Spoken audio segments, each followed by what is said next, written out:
Welcome back to Marketing Teardown, where we tear it up and we tear it down. We are your hosts, Andrew and Travis. And today, we're going to be talking about a company called Airplant Supply Company. And let's dig into it. So, first things first, we pulled up some information about their brand on Google Trends, and there's nothing for their brand. There's no actual data tracked to their specific brand, but we did notice that airplanes in general have been growing in interest over time, peaking right about the time of the pandemic earlier this year when that sort of first hit the world. I was going to say the market. When the pandemic first hit the market, when the pandemic first hit the world, we saw a peak in interest around airplanes, which is really interesting. Everybody's staying at home, but really this has been growing over time. This is a long-term trend that's been going on. So good for the category, but not too much going on in terms of the company itself. As we get into some of the details, you'll notice a few highlights. Their Pinterest is on fire, by far their best social channel. Facebook followers, they've got a few, about just under 8,000. Instagram followers, just under 7,000. And we do estimate right now that they're doing about $1 million in revenue. Pretty critical to note about them is that it looks like this is run really by one guy. So we have sort of estimated at one employee. You might have a few other people on the team, but it looks for the most part that this is sort of a single man operation from what we can tell. Yeah, and it kind of seems like this one-man operation, a lot of the advice that we have stems from just being too thick in it. He's absolutely like encapsulated by the brand and what he thinks the brand should be. So that's a lot of the advice I see up here. So getting into it, first things first. How do we buy this? How do we buy this, Travis? So we got like online, obviously one-time purchase, and then he kind of pushes like a wholesale model as well. He dipped his toes into here's how you can start your own business. Wrote a little bit of content around that and has a little bit of SEO driving to those pages. Retail, assumedly through those wholesale purchasers, but that's kind of a mystery.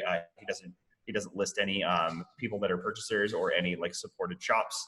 And then there could be other channels. Pinterest could be driving revenue if he's selling on there. But honestly, that's kind of fairly open-ended. The nice thing is that his business model is killer. So he has a bunch of flexibility in it. The shipping weight is incredibly low. Margins on plants are ridiculous. We've estimated 70 plus, especially air plants, because it's not like you're shipping roses where they're super delicate and they need water, they need nutrients, they can be damaged in shipping. But that gives him a bunch of flexibility. He's got a shipping model that's pretty interesting too. He does like flat across the board $6.95 shipping for anything 60 and below, and then free above $60. And then it looks like most of the repeat purchases that he's getting is probably from those wholesalers. But we have a couple of suggestions that he could do to kind of get into that repeat purchase revenue. And then ROI model is pretty typical. I mean, he's clearly doing a lot of cost per click. He's doing Facebook advertising, Pinterest advertising. So grow the plants for cheap or purchase them, drop ship them, acquire the customers, sell them. And then now he needs to look at potentially getting a couple of different revenue streams and growing his business he's undercutting himself a ton. He gives a lot of discounts, as you see in a couple of slides. But yeah, here we go. Well, yeah, it's interesting for D2C e-commerce situation here, because I mean, I think the product works really well for that kind of a model, right? It's low weight. All it needs is air and water. Like it's a fucking airplane. Yeah. Like it's a very simple product, low cost. You can produce it very cheaply, ship it very cheaply. It's perfect for an e-commerce play. But we are really worried, like we were saying just a second ago, we're really worried about the margins on this, mostly because of the positioning of the brand. But we'll talk about that in a minute here. First things first, want to highlight some good things. And the good things, business model. It's great. You can produce these plants for very low cost, and you can sell them for a pretty decent markup. I think without digging deeper into the books, obviously if we had more information, we'd have a more informed opinion. But I think it works. I'm pretty sure this is a pretty solid product to be selling here. And the model checks out. It's good. Couple other things that work with Pinterest. Their Pinterest is awesome. I mean, their Pinterest just has incredible photography on all of these different plants. And we're laughing because the photography on their Pinterest is better than the website. I don't know what was going on here, but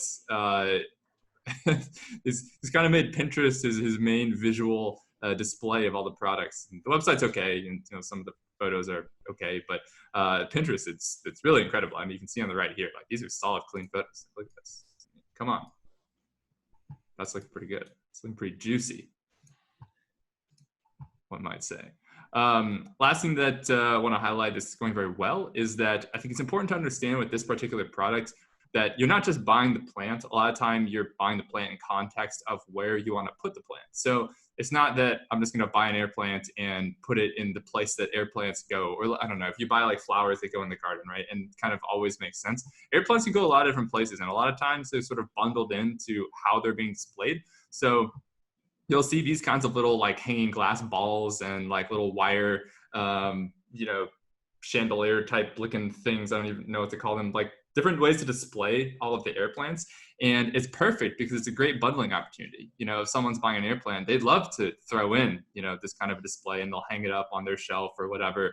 Or, they'll put it on a little piece of reclaimed driftwood and stick it up here, and the air plant goes in here, and another air plant goes up here or whatever. Like it's a whole part of the aesthetic. So that is something that's excellent because from a business perspective, that's a great opportunity to bundle. It's a great opportunity to upsell. That said, let's roll into some of the bad things. And this is where we take a turn for the worse. So Travis, you were saying a second ago, this is the biggest problem. And oh my God. Yeah, this kills me because he takes the fundamental reason why this business is awesome and completely destroys it right on the homepage. Is the first thing you see is 70% off air plants. And then he has a sale page as well. You'll see it's the second thing on the navigation. And it's pretty much, hey, here's the cheapest stuff. I might even be loss leading with some of this stuff. And a lot of the things he's probably drop shipping just due to the variety of photos that he has. Some of the photos are really nice, like the pictures that he has up on Pinterest. And some of them you can tell are just stock drop shipping photos. So he has, I'm sure the margins are different for those two varieties for his like lines of business, but I wouldn't go with up to 70% off air plants as soon as you get in. It makes the brand feel cheap and not a fan of that ever.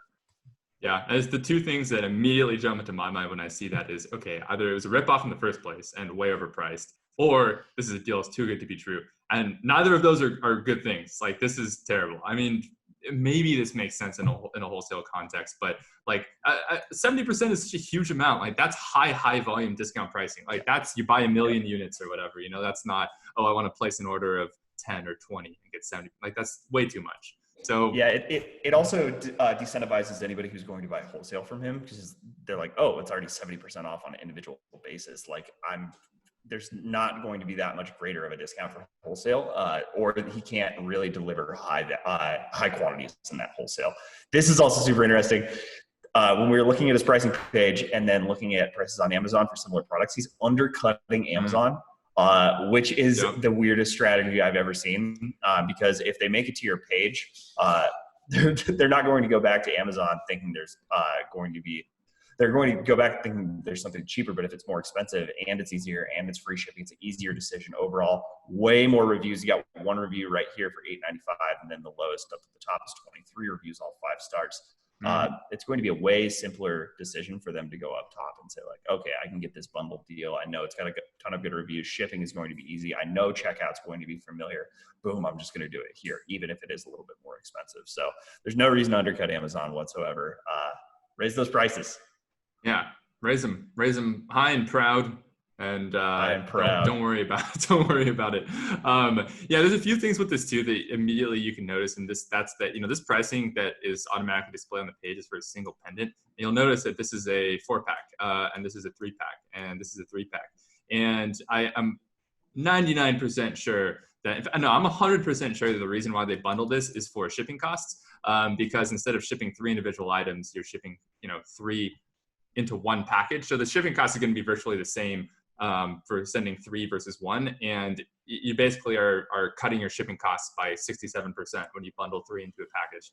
And so for him to sell a single pendant probably doesn't make much financial sense. I mean, on shipping alone, you've just lost pretty much all of your margin. So so there's some stuff operationally with how these things are packaged and what options you have to buy that just, I think, does not work on a site. And so when you're underpricing Amazon, you got to understand that things are priced on Amazon a certain way because of the shipping costs and because of the cost for selling through Amazon with referral fees and everything, and FBA fees. And so that's a bundle for a reason. That's the price floor for a reason. This almost certainly does not work.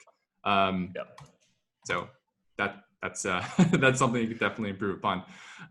Overall, wrapping up our first thoughts on the overall strategy. Really, the cheapness of the brand is the main thing. But it is a solid business, and we think there's a lot of potential here. Want to talk about the Hobson score real quick. So we had a slightly different opinion on this one. I gave it a 6. You gave it a 7. Why did you give it a 7, man? I don't know. I think overall they have enough products, and if they're driving people primarily to their Pinterest page, their strategy is solid, especially their business model that takes into account like a lot of what they can do with their brand. If they're building it up enough, if they have an email list that's large enough, they have a lot of flexibility. I think the main thing that they could do to turn this from a 7 to like an 8 or a 10 is just make the website look better, and go ahead and just plant that price flag in the ground and raise it past 70% mass. Yes, 100%. I completely agree. The only reason why I give it a slightly lower score is because I think that the discounting is a bigger problem than it even first seems. And it seems like a problem. Like, that's huge. And it's hard to crawl back from that too. Like once you lower prices, it kind of sucks to raise prices. So there's a big uphill battle to get that pricing flag up. So for that reason, I give it a 6. But really, that's the main gripe that we have with the whole business. It's a great business. Luckily, they don't have a ton of traffic so far. So like if they change that 70% off or drastically change their prices, if they even like grandfather some of their older customers in, or anybody who's wholesaling, if they grandfather them in and say like, hey, we're still going to give you like 30% off for the lifetime of your customer account. Here's a coupon that works for only you, then raise the prices immediately. Because as you'll see in the website version, the website episode, they don't even have any registering traffic. True. So that sounds pretty good. On that note, let's roll in. That's it for this episode of Teardown. Pluggables you want to plug, Travis? Yeah, I'm head of product over at citabody.com. We allow you to create video with anyone on earth. So it's used by a lot of big brands who can't get out there and do video production right now due to COVID. And you can shoot with any of your brand influencers, customers in the field, and create a video. It all bumps to the cloud. You can edit it and push it out within a day. Boom. And I run a company called Optomotive. We help other companies launch and scale new brands, new products, and enter into new markets. And we have a lot of expertise about marketing. So hit us up if you're interested in talking, and we'll see you guys next time.